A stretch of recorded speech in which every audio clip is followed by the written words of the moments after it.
Hi everybody and welcome to Heel Heat. My name is George Coles, and on this episode we're doing a top 10. Topic of this top 10, my top 10 favorite bassists. Now I mentioned this on my last top 10 when I covered drummers that I did want to do this at some point. Seeing as we're getting towards the end of the year and I'm probably going to do end of the year top 10s, I figured this was the only time I could slot it in before I forgot about it. And yes, I know normally I'm a wrestling channel. I will get back to wrestling top 10s. I think things like this help you more get to know me more than just being the wrestling guy.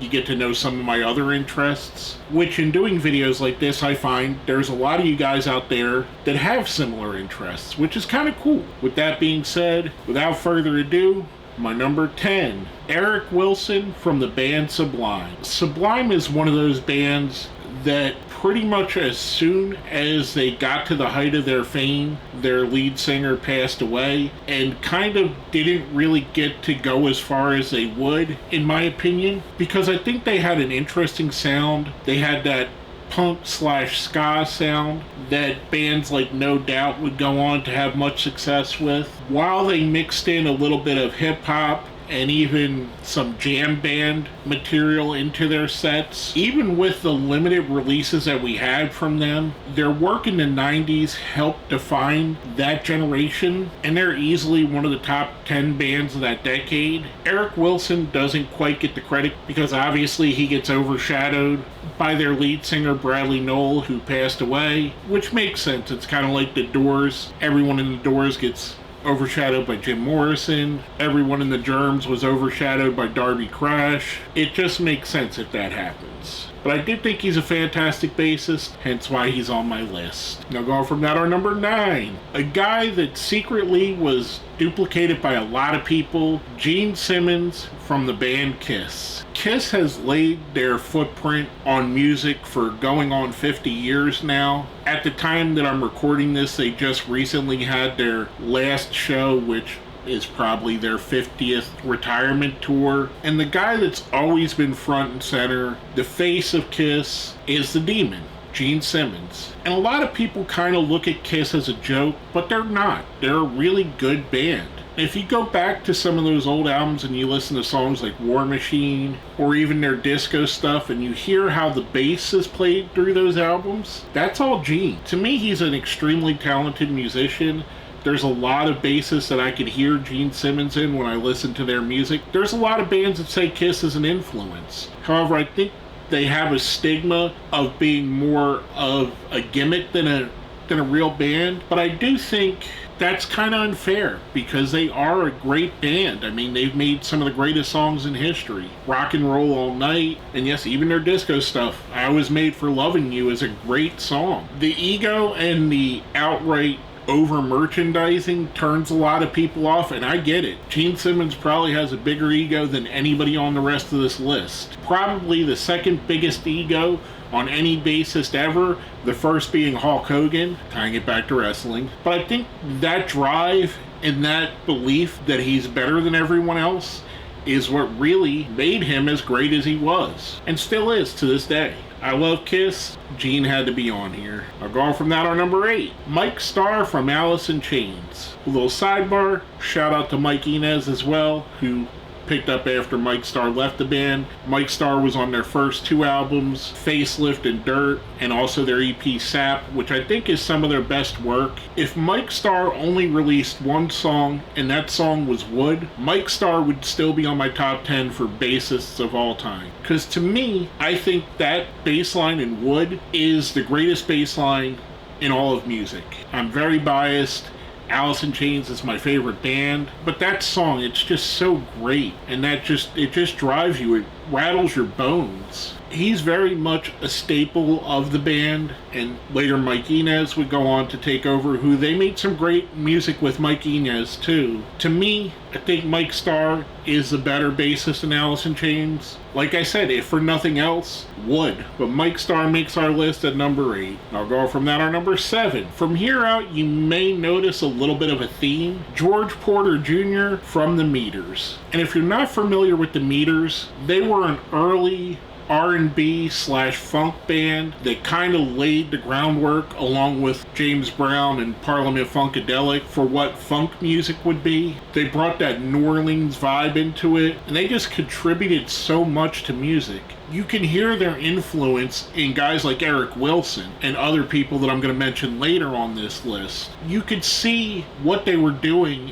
and how they were changing music and how they were on the forefront of that. They never quite got the popularity of a Parliament or Funkadelic or even definitely not James Brown. But for people that really like funk music and love funk music, the Meters were the people that really broke it open and brought funk out, and so many other bands took influence of them and just carried on what they did. And George Porter Jr., I guarantee, if you ask 100 bassists who their favorite bassists are, probably half of them would rattle off George Porter Jr. He's just that good. Now, going from that, our number 6, the legendary Cliff Burton from Metallica. For me, Kill Them All and Ride the Lightning are the two best Metallica albums, and one of the big reasons for that is Cliff Burton.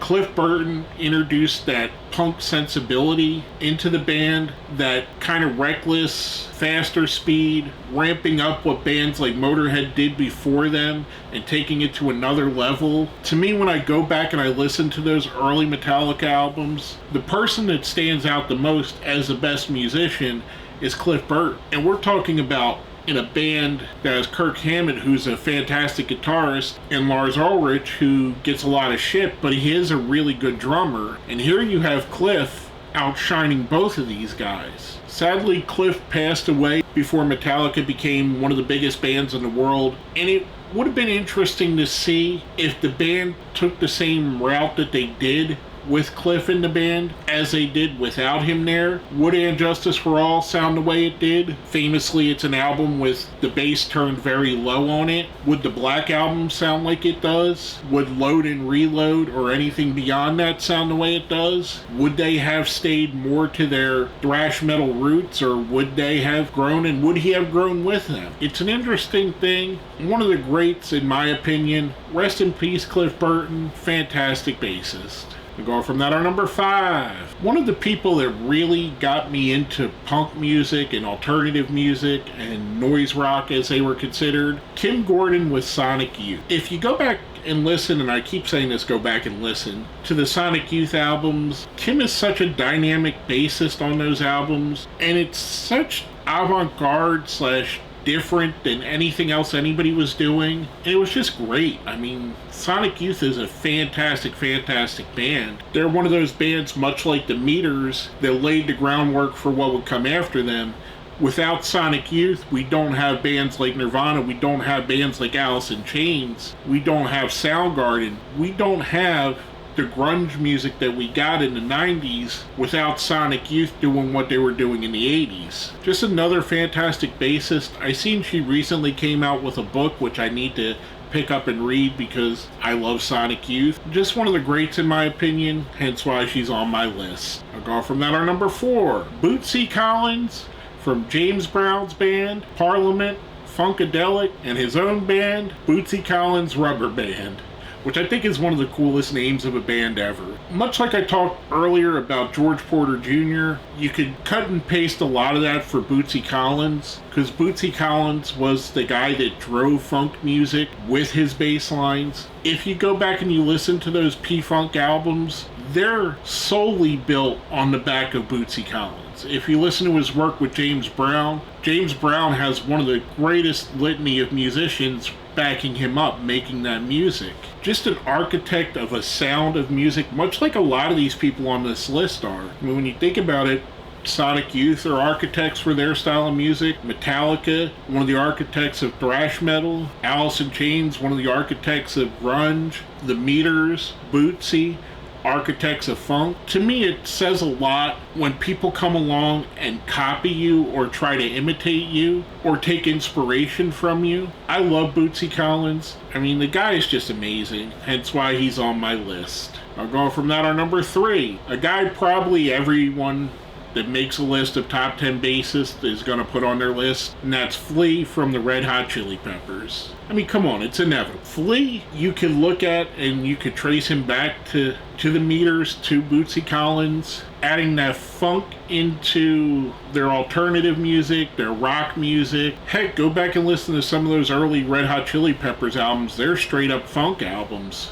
Their early songs that they broke out with, like Fight Like a Brave and their version of Higher Ground, are just funk played a little bit faster. Flea's a no-brainer to make this list. I mean, he's Flea. The guy's been doing it for almost 40 years now, and at a high level for 40 years. You can't argue with his success, and you can't argue with his influence, hence why he's on my list. I'll go from that, our number 2. We talk about no-brainers. This guy is about as big of a no-brainer as Flea is, and that's Les Claypool from Primus. While Primus may have not been as big as Red Hot Chili Peppers, I think they are very influential, and I think he has a style that almost nobody in the world can emulate. Yet I think you can see his influence. You can see his influence in the bands that came after. A lot of the new metal bands took influence from Primus in the way that they played bass. A lot of the people that wanted to make weird, strange music took influence from Primus. I mean, he was just amazing at what he does. Just an extremely talented musician, hence why he's all the way up at number 2 for me. Now, before I get into my number 1, I do a thing here on my top 10s called The Best of the Rest. Basically, this was people that were thought of for the list but didn't quite make it. First off, the legendary Lemmy Kilmister from Motorhead. And I know there's a lot of people out there that would put Lemmy all the way up at number 1. And I love Lemmy. Don't get me wrong. Lemmy is amazing. Where I think the people that I have on my list have a little bit of a leg up on Lemmy, in my opinion, is Motorhead is much like AC/DC in a way that they didn't really stretch out. They didn't really go out on a limb. They made music that sounded like Motorhead, which was great. Don't get me wrong, I'm not knocking them for that. I love Motorhead sound. But if you listen to a Motorhead song on any album they ever put out, you know it's a Motorhead song because they all sound alike. Whereas even Gene Simmons from Kiss, they have straight up rock and roll songs, they have disco songs, they have power ballads, they have heavy metal songs. There's a lot of songs in the Kiss catalog that would be considered heavy metal. And I think, to me, that hindered Lemmy a bit, hence why he didn't quite make my list. But I do love him. I do love Lemmy, so please don't send the hate my way. He's just outside of the top 10. Last but not least, on the best of the rest, we talk about heavy metal. We got to talk about one of the bands that laid the groundwork for heavy metal, and that's John Paul Jones from Led Zeppelin. To me, there's two bands that really laid the groundwork to what would become heavy metal: Black Sabbath and Led Zeppelin. Black Sabbath a little bit on the harder, edgier side of it, whereas Led Zeppelin, they were more of a blues-based heavy metal, or what would later become heavy metal, taking influence from them. To me, if you look at bands like Van Halen, like Guns N' Roses, like even contemporaries like Aerosmith, you don't really get those bands without Led Zeppelin. And their influence would be throughout other people that became amazing musicians as well. John Paul Jones was just an amazing bassist. He doesn't quite get the respect he deserves. And I didn't mention this when I talked about Dave Grohl and the Drummers, but he does have an amazing other band called Them Crooked Vultures. I think they only have one album. They might have two. I might be misremembering. Anything that's came out post the streaming era, it's kind of hard to remember if they have one album, two albums, three albums, because it's all there for you to just touch and play any single song. So sometimes it gets a little bit muddy for me, because I'm not looking at it like, okay, I gotta pull this disc out to listen to this, or this record out to listen to this song. So I digress. Them Crooked Vultures, a great band. With that being said, before I get into my number one, if you think I put someone too high, someone too low, leave it down here in the comments. And while you're there, smash that like button, share the video, subscribe if you haven't. And finally, for my number one favorite bassist, it has to be Fieldy from Korn. And John, I know if you're watching this video, or when you watch this video, you're going to be jumping up and down because I know Korn's your favorite band. They're one of my favorite bands as well. I absolutely love them. I've seen them play live in concert, I think 8 times, and maybe even more than that, and I may have just forgot. They're just so good, and so much of what I mentioned with Les Claypool, with Cliff Burton, you could see where Fieldy took those influences and then made them his own. To me, I kind of feel like Korn was what Metallica would have been if they hired Les Claypool when Cliff Burton passed away. And so much of Korn's music is driven by Fieldy, who also obviously takes hints from funk music like Bootsy Collins, like the Meters. He just played it in such a different way and made that bass reverberate through your body. And much like I said with a lot of these guys, he's in a band with some killer musicians. Head and Monkey are great guitarists. David was a great drummer. Ray, who his last name is slipping me, is a great drummer. Jonathan Davis is a dynamic frontman that writes some of the best songs in nu metal or just heavy music in general. But to me, the backbone of Korn, you could take those guys out. You could take Monkey out, you could take Head out, you could take even John out. I don't think Korn is Korn if you take Fieldy out of the band. No one else is Fieldy, and no one else can make Korn sound like Korn does other than Fieldy. And I know that was very convoluted. To me, he's my favorite bassist of all time. Obviously, he's in one of my favorite bands of all time, and that's why he made the #1 spot. With all that being said, if you made it here to the end, let me know who your favorite bassist is. Put it down here in the comments. I got a lot of cool answers on my top 10 drummers list. A lot of people that had similar ones that I had. A lot of drummers that I didn't mention were brought up in the comments, which I could easily make a top 50 bassist. So there's plenty of great bassists out there. Let me know who your favorite is down in the comments. That being said, my name is George Coles, and this has been another Heel Heat Top 10.